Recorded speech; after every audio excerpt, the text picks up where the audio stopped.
Foi o que me fez continuar de pé. Olá, meus queridos, tudo bem? Sejam muito bem-vindos a mais um devocional nesta terça-feira. Para a honra e glória do nosso Senhor Jesus Cristo, eu creio que grandes coisas o Senhor fará. Eu creio que o Senhor fará milagres, eu creio que o Senhor fará maravilhas em nome de Jesus. Então, se você está aqui nos acompanhando, seja muito bem-vindo. Se você está aqui pela primeira vez, também seja bem-vindo e te dou uma dica. Aproveita, se inscreva no canal, ativa as notificações para que você seja alertado no momento em que estivermos ao vivo. Esse devocional acontece há mais de 3 anos, temos mais de 1.300 encontros, quase 1.400. Daqui a pouco estaremos ultrapassando essa marca. E para que você faça parte, esteja incluído em alguns desses canais de comunicação que estão aqui na descrição do vídeo. Esses canais de comunicação são para nos aproximarmos mais, que você receba também a notificação dos nossos devocionais e fique por dentro de tudo que Deus está fazendo aqui no nosso meio, tá bom? Seja muito bem-vindo mais uma vez, que o Senhor possa falar grandiosamente ao teu coração, seja bem-vindo. E para você que está aqui há mais tempo, mais uma vez, bom dia, que o Senhor possa falar grandiosamente ao seu coração em nome de Jesus, tá bom? Lindos, uma palavra bem rápida. Hoje eu estou em translado, eu estou de viagem e eu quero muito deixar uma palavra devocional com você. Eu espero em nome de Jesus que você receba essa palavra, que você receba com o coração aberto, porque creio que o Senhor falará grandiosamente ao teu coração. Nós temos esse devocional há tanto tempo, e tantos encontros, e no dia que não tem eu sei o quanto faz a diferença. E eu preparei um devocional muito forte, muito impactante. Eu quero muito que você receba essa palavra com o coração aberto, como se fosse terra fértil, para receber a palavra que vem de Deus. Amém? Para continuarmos, como de costume, se você está sedento para receber essa palavra, desconecte de tudo que pode roubar a sua atenção, volte o teu pensamento para aquilo que é do Senhor e creio que grandes coisas Ele fará. Amém? Espírito Santo de Deus, mais uma vez, nós te agradecemos, Senhor. Nós queremos colocar diante do Senhor toda a nossa vontade, toda a nossa vida, tudo aquilo que nós estamos construindo. E nesse momento, Pai, nós agradecemos por cada pessoa que está aqui nessa manhã, por cada um que está aqui presente para receber essa palavra, para receber os apontamentos dos céus, cada pessoa que se colocou nesse exato momento com o coração aberto para receber tudo aquilo que os céus estão disponibilizando para eles nessa manhã. Eu oro, Senhor, para que essa semana seja uma semana onde nós estaremos recebendo boas notícias, onde nós estaremos testemunhando milagres, maravilhas. Eu oro, Espírito Santo de Deus, para que mais uma vez nós sejamos surpreendidos pela Tua graça, pelo Teu favor. Abençoa a casa, abençoa o lar de cada um dos que estão aqui nessa manhã. E eu oro, Espírito Santo de Deus, para que eles sejam cheios do Teu Espírito Santo, cheios da Tua glória, cheios do Teu poder, em nome de Jesus. Amém, queridos? Vamos lá. Eu quero compartilhar com você hoje uma palavra que certamente vai falar ao seu coração. Mas antes vou te deixar um recado. Se você gosta dos nossos devocionais, dê a si mesmo a oportunidade de participar da nossa comunidade. Nossa comunidade nós temos 3 encontros semanais, segundas, quartas e sextas. E esses encontros fazem parte de toda uma série de mensagens que nós estamos trabalhando. Por exemplo, nós estamos trabalhando hoje numa série chamada Blindados, onde nós estamos trabalhando as batalhas na mente, no espírito, nas emoções e as batalhas espirituais. Se você quer ir além desses devocionais que você recebe aqui, se aprofundar, fazer parte de um grupo seleto de pessoas que realmente estão comprometidas com a palavra do Senhor, participe da comunidade. As vagas estão pouco a pouco sendo preenchidas, mas chegará o momento em que as vagas serão encerradas, porque todos os nossos encontros são ao vivo em sala fechada. Então, quando tem uma quantidade muito grande de pessoas, não é tão interessante, porque perde-se essa capacidade de falarmos uns com os outros e testemunharmos. Se colocar muitas pessoas dentro de uma sala não será tão proveitoso, então eu prezo mais pela qualidade. Por isso já garante a tua participação, o link está aqui na descrição desse vídeo e no comentário fixado, tá bom? Vamos lá, vamos ao trabalho. Eu quero compartilhar com você hoje uma mensagem que está em 1 Crônicas, no capítulo 28, no verso 10. 1 Crônicas, no capítulo 28, no verso 10, é um versículo, mas ele é muito profundo, ele é muito incisivo da parte do Senhor e eu quero trabalhar ele nessa manhã com você. Escute isso. Considera agora que o Senhor te escolheu para edificares uma casa para santuário. Esforça-te e faze a obra. Esforça-te e faz a obra que você foi escolhido para fazer. Eu gosto muito desse versículo porque, através dele, nós somos capazes de montar toda uma pregação e passar horas a fio discutindo sobre tudo aquilo que Deus está trabalhando. Primeiro, nós conseguimos perceber que o Senhor nos escolheu. Querido, o Senhor te escolheu. E para você que gosta de anotar, anote logo o primeiro ponto. Você é escolhido independente da sua fraqueza. Você é escolhido independente da sua fraqueza. Muitos acham que Deus escolhe os mais fortes, mais preparados, mais visíveis. Mas a palavra revela que Deus escolhe o improvável para fazer o impossível. E é interessante porque existe uma intencionalidade do Senhor de escolher o improvável para realizar o impossível, de forma que aqueles que são improváveis possam ser como instrumento de fácil manuseio nas mãos do Senhor, e então glorificarem a Deus por causa do impossível se tornar realidade. Porque tem muitas pessoas que às vezes são tão boas naquilo que fazem que beiram a fazerem o impossível realidade, né? E nesse momento, quando eu olho a intencionalidade de Deus de escolher pessoas improváveis para fazer coisas impossíveis, é porque todos olharão para aquilo que está sendo feito e certamente não darão créditos a quem os está fazendo, mas sim a quem os abençoou para fazer, que é o nosso Deus. Davi queria construir o templo, mas foi o seu filho, Salomão, fruto de uma história conturbada, adúltera, uma história adúltera, não é? Fruto de uma história que nasceu do adultério de Davi com Betseba e também no assassinato de Urias. Quem foi escolhido? Isso nos mostra que Deus não escolhe com base no seu passado, mas com base no seu propósito. Anote isso, você que gosta de anotar. Você pode ser o resultado de erros humanos, mas é fruto de um plano divino. Eu gosto muito de trabalhar isso com jovens, porque hoje em dia eles estão muito apegados à sua origem, eles estão muito apegados àquilo que aquele background de onde vieram e como conquistaram as coisas até aqui. E tem pessoas que ainda se acham incapazes de fazer algo no Senhor por causa daquilo que viveram. Tem pessoas que acham que o pecado que um dia cometeram é maior do que a graça que lhes foi derramada naquela cruz através de Jesus. Tem pessoas que ainda acham, no dia de hoje, que tudo o que fizeram para desonrar ao Senhor é maior do que a graça que o Senhor derramou sobre nós para que nós possamos viver para glorificá-lo. Isso é um problema muito grande, porque enquanto você se vê dessa forma, você jamais conseguirá fluir de acordo com aquilo que o Espírito Santo tem para a sua vida e aquilo que Deus planejou para você.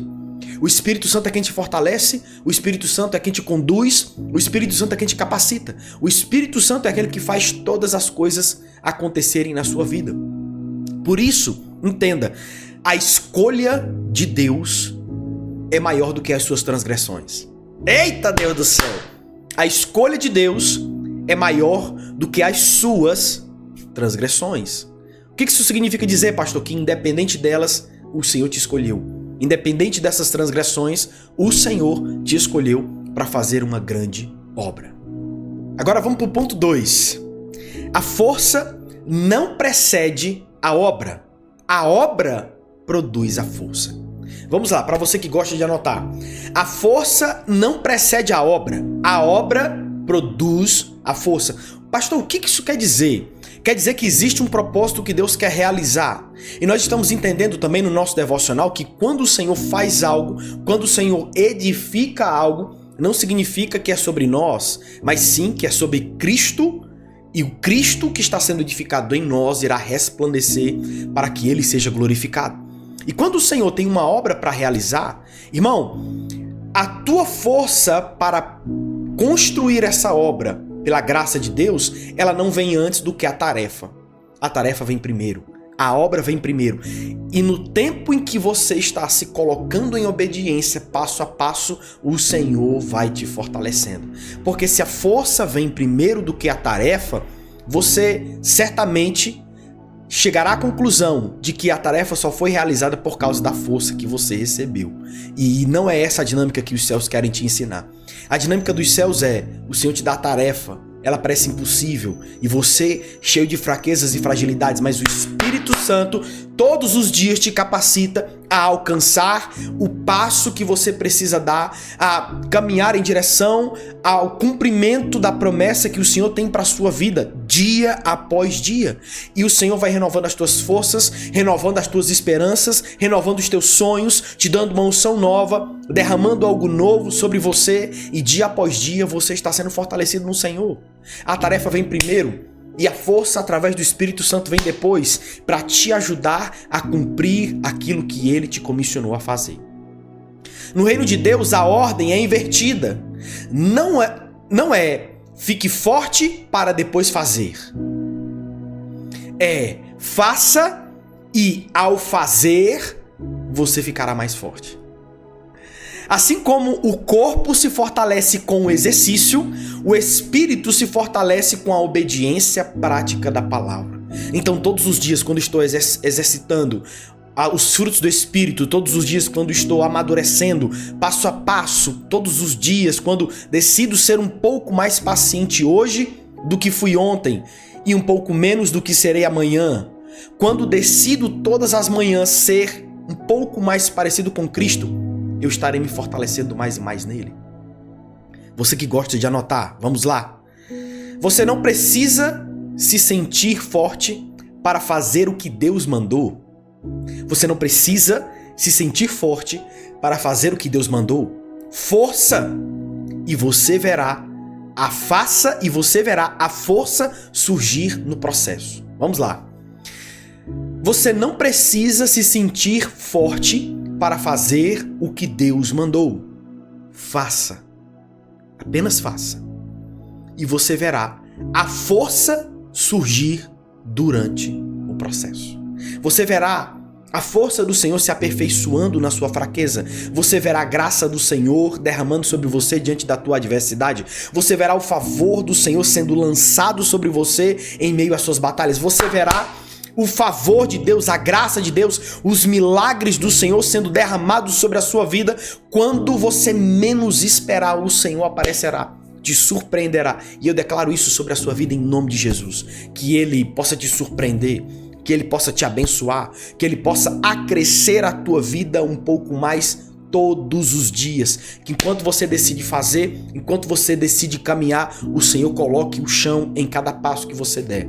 Cada fé que você resolve exercitar, cada escolha debaixo de fé e de obediência que você decide fazer, eu oro em nome de Jesus, para que Ele derrame sobre você graça, favor e possa te ungir de uma forma extraordinária, em nome de Jesus. Amém? Recebe aí, irmão, em nome de Jesus. Vamos lá. Ponto 3. A graça de Deus não exclui o esforço. Ela te capacita para a obra. Ela te capacita para esforçar. Vou repetir. A graça de Deus não exclui o esforço. Ela capacita para a obra. Ela te capacita para que você consiga cumprir aquilo que te foi proposto. Veja, vamos repetir aqui o versículo.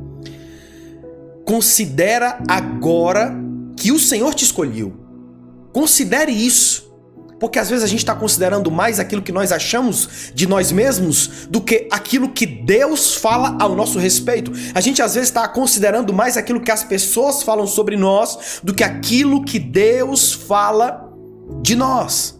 A gente às vezes está considerando mais o que nós achamos de nós mesmos, o que a nossa experiência, o que o nosso trauma acha de nós, do que aquilo que Deus está falando.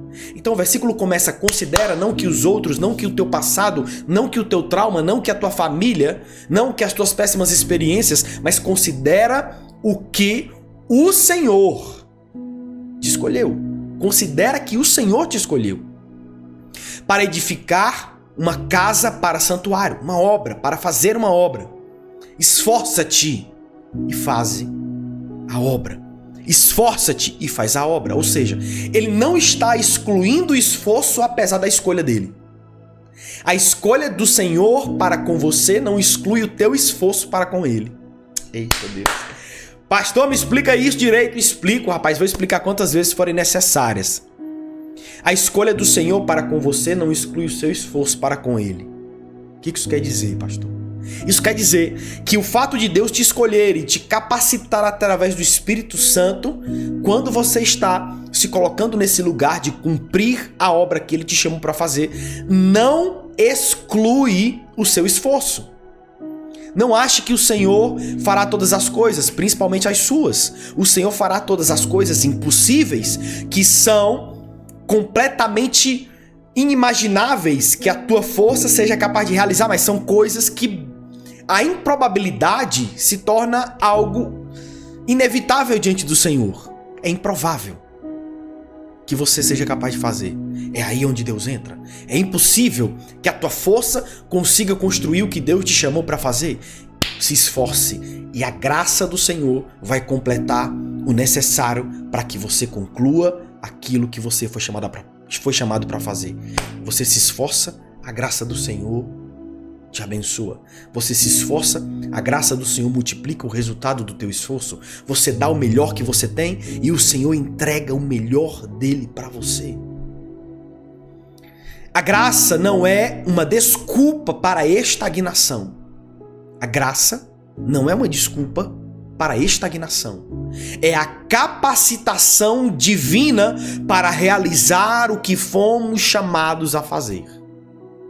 Salomão não tinha a experiência de Davi, mas tinha algo que bastava: a escolha de Deus e os planos revelados pelo Espírito Santo.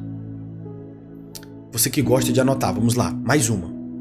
A graça não apenas te salva, ela te sustenta no trabalho duro e difícil que a obediência diária exige.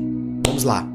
A graça não apenas te salva, ela te sustenta no trabalho duro e difícil, na obediência diária. O que isso significa, pastor? Que todos os dias você precisa obedecer aquilo que Deus tem te pedido para aquela estação. E às vezes é difícil, às vezes é duro, como Ananias precisou ajudar Paulo na altura em que Paulo era perseguidor dos cristãos. Paulo era perseguidor e Ananias se questiona diante do Senhor. Mas ele não é aquele que estava perseguindo os nossos irmãos? E Deus diz: vá, porque ele para mim é um vaso de honra, um vaso escolhido. A perseguição de Paulo não diminuiu a graça de Jesus sobre a vida dele. Então, querido, nunca subestime o que Deus pode fazer com um vaso que ele escolheu. Porque às vezes daquela pessoa que você não espera nada, às vezes daquela pessoa que você acha que de lá não sai absolutamente nada, o Senhor derrama graça e favor.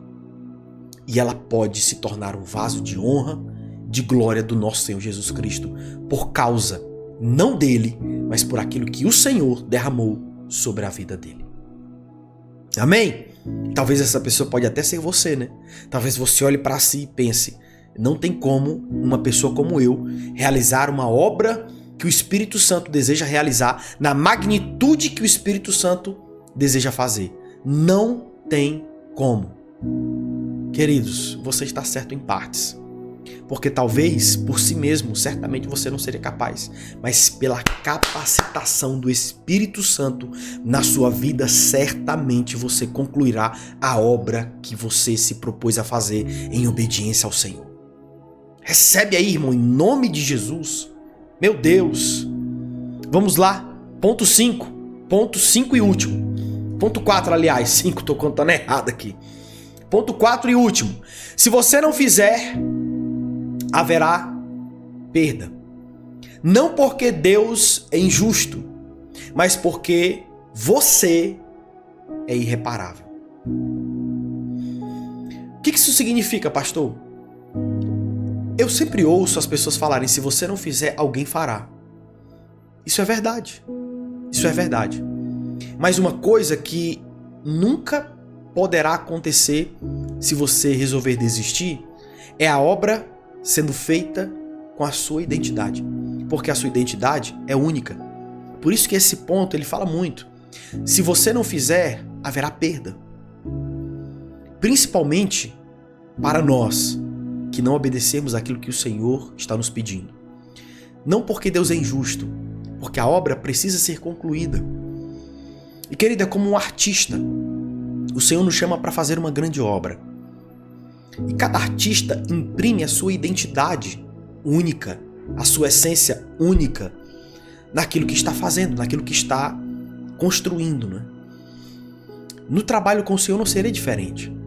Se eu não estivesse dito sim, se eu não estivesse dito sim ao chamado do Senhor para todas as manhãs entregar esse devocional, outra pessoa faria, mas não da mesma forma que eu. Porque a identidade que me foi dada é única. Ninguém consegue tirá-la de mim. Ninguém consegue tirar essa identidade. Então, a obra que está sendo feita carrega a minha assinatura. É a obra do Senhor? Sim. É a obra que o Senhor nos escolheu para realizar? Sim. Mas ela é carregada com a minha identidade. Tão verdade que Deus ele unge quem é original e não quem é cópia. Por isso que o Senhor te manda fluir da forma que Ele te chamou, com a essência que você carrega. Certamente, irmão, a obra do Senhor será feita, seja por mim ou seja por outra pessoa. Mas eu quero que você comece a olhar para si e ter admiração por aquilo que Deus derramou em você, aquilo que você tem de único dentro de si.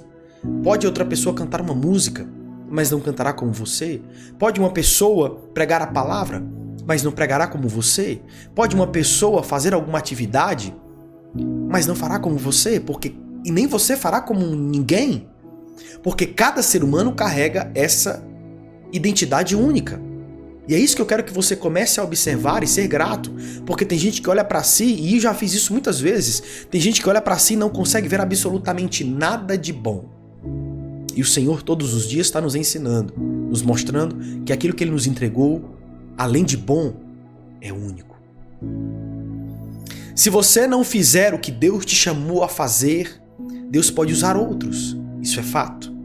Mas o mundo perderá a marca única que só você carrega. Aquela identidade única que só você carrega. Você não é substituível no chamado específico que Deus confiou a você. Outras pessoas terão um chamado e poderão suprir uma lacuna ocasionada pela sua desistência. Mas existe algo que será por feito, que ficará por feito pela tua desistência. Algo que só você poderia fazer. Eu não estou aqui, querido, te dizendo que você é a última Coca-Cola do deserto ou o último biscoitinho do pacote. Não é sobre isso. Todos os dias eu te ensino, que a obra não é sobre você. Mas eu também te ensino que você não pode também caminhar nesse entendimento, nesse pensamento que você é o vermezinho de Jacó e não vale absolutamente nada. Querido, se assim eu pensasse, eu não poderia estar aqui todas as manhãs. Não me acho ter um timbre de voz bom, não acho que a minha retórica é boa, não acho que as minhas palavras são melhores do que de outros pregadores que são excelentes. Não acho, querido, não acho. Pelo contrário, eu me acho, se for com os meus próprios pensamentos que contra eles luto todos os dias, eu me acho um dos piores. Sendo sincero, abrindo meu coração, sem nenhuma demagogia. Por muitas vezes eu duvidei da minha forma de falar, eu já expliquei isso para vocês várias vezes. Várias vezes. Já testemunhei isso várias vezes para edificá-los. Mas o Senhor me disse, a forma que você entrega o Evangelho é a forma que eu escolhi para que você pudesse entregá-lo. E tá tudo bem, irmão. A gente precisa aceitar a forma única que Deus nos fez. A gente precisa aceitar a forma única que Deus nos fez. Guarde isso, você que gosta de escrever. Tudo o que Deus tem para você está em forma de semente. Mas Ele te chama para plantar, regar e cultivar. Tudo o que Deus tem para você está em forma de semente. Mas Ele te chama para plantar, regar e cultivar. O que isso significa, pastor? Ele te entrega algo. E tudo aquilo que Ele te entrega tem um potencial. A semente nada mais é do que um potencial. Ela não está frutificando. Ela não está dando frutos. Ela não está dando sombra. Mas ela tem o potencial de fazer tudo isso que nós acabamos de dizer, se ela for plantada no lugar certo, regada da forma certa e adubada de forma adequada. Então, eu não posso esperar que o potencial que Deus entregue a mim, diante da minha identidade, possa ser desperdiçado, porque eu não me esforcei para aperfeiçoá-lo, eu não me esforcei para regá-lo, eu não me esforcei para cultivá-lo, e no dia que estiver diante dele, serei cobrado, e o Senhor questionará a mim. Então, o que fizeste com os dons que te dei, com os talentos que te dei? Nesse dia, irmão, eu quero olhar para Deus e dizer: Senhor, eu dei o melhor que eu podia dar, eu entreguei o melhor que eu podia entregar, eu sacrifiquei o máximo que podia sacrificar. Eu estou aqui de aljava vazia, por mais que não fosse o melhor arqueiro, atirei todas as flechas que me confiou. Por mais que não tivesse o melhor arco, nunca deixei de disparar um tiro. Por mais que as minhas flechas não fossem as mais afiadas, sempre busquei atingir o alvo. E é isso que Deus espera. Não perfeição, mas sim obediência, independente da sua imperfeição. Amém? Deixa eu orar por você, deixa eu te abençoar. Eu espero que essa palavra possa falar de forma incisiva, de forma pontual no teu coração, e você seja edificado todos os dias, abençoado, acrescido e transformado por tudo aquilo que Deus tem para você. Amém? Espírito Santo de Deus, mais uma vez, obrigado por cada pessoa que está aqui nessa manhã, obrigado por cada um, Senhor, obrigado. Obrigado por cada chamado único que estou aqui, Senhor, diante deles. Cada um que carrega uma identidade única, uma marca única do Pai. Eu oro, Espírito Santo, mais uma vez, pela vida de cada um dos meus irmãos aqui. Eu oro principalmente por aqueles que estão se sentindo em dúvida, menosprezando aquilo que carregam, diminuindo aquilo que possuem, duvidando daquilo que são capazes de fazer através da graça de Deus. Nesse momento, Pai, eu oro em nome de Jesus para que o Senhor derrame sobre eles uma coragem, uma ousadia, uma certeza, uma convicção de que o Senhor fará o impossível se tornar inevitável na vida deles. Eu oro, Espírito Santo de Deus, para que eles não se desviem nem para a direita, nem para a esquerda, mas que permaneçam firmes diante de tudo que o Senhor entregar a cada um deles. Eu oro, Espírito Santo de Deus, por um derramar do Espírito. Eu oro por um derramar da presença do Senhor sobre a vida deles. Que eles possam ser encorajados a olhar não para as suas imperfeições, mas para a perfeição de Cristo. A duvidar não da sua força, mas crer na força que o Senhor dará a cada um deles através do teu favor. Mais uma vez, Pai, obrigado porque o Senhor tem sido maravilhoso e benevolente em cada um dos nossos encontros. E mais uma vez, abençoa, Senhor, cada um dos que estão aqui, em nome de Jesus. Em nome de Jesus. Muito obrigado por mais esse encontro, que o Senhor possa falar grandiosamente ao teu coração durante essa semana, em nome de Jesus. Um agradecimento aqui especial a todos aqueles que são levantados pelo Senhor para serem patrocinadores dessa obra. Muito obrigado, queridos, muito obrigado de coração. Seja você que nos abençoa com a oferta que o Senhor tem colocado no teu coração, ou seja você que se torna membro desse canal ou participa de algumas das nossas mentorias. Tudo isso, irmão, é para que esse trabalho não venha a parar. Tudo isso é para que esse trabalho possa continuar alcançando mais e mais vidas. Que Deus te abençoe. Muito obrigado em nome de Jesus, tá bom? Beijo no seu coração, que você possa crescer, que você possa avançar mais e mais em tudo que Deus tem para sua vida, e a gente se vê no próximo encontro. Tchau, lindos. Forte abraço.